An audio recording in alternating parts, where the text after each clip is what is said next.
Niveau de connexion où le tzaddik, il doit arriver à donner la conscience au peuple de la présence divine. C'est-à-dire quand maintenant le peuple se plaint, quand le peuple demande quelque chose, et il est en fait il est en perte de émouna.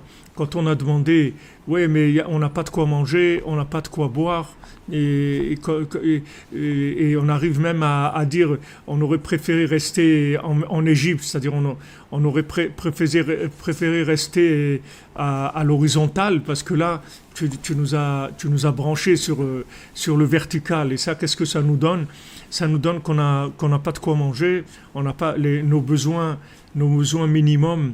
Ils sont pas assurés, c'est-à-dire que tu n'assumes pas du tout dans cette sortie d'Égypte.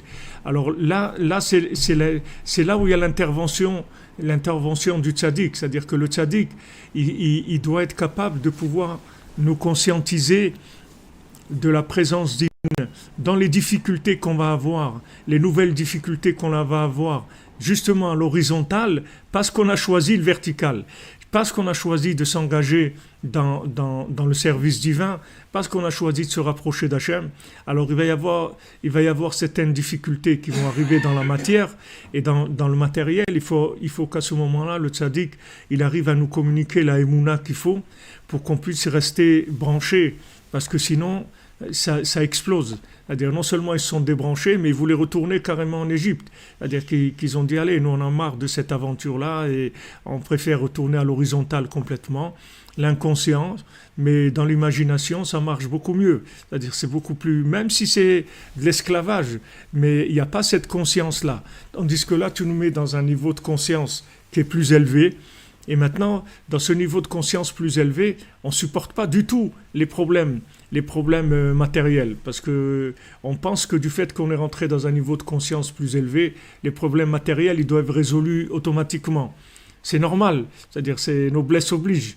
C'est maintenant, normalement, si je me rapproche de Dieu, alors normalement, si on est plus proche l'un de l'autre, alors il doit résoudre tous mes problèmes matériels. Je ne dois pas être malade, je ne dois pas manquer d'argent, je dois être marié, je dois avoir des enfants en bonne santé, je dois avoir tout. Normalement, si je me rapproche d'Hachem.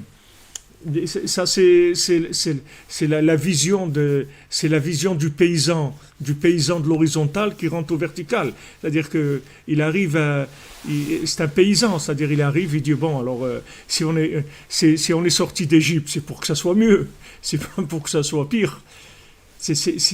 Alors ce problème-là, il doit être résolu ce problème-là, il doit être résolu par le tzaddik.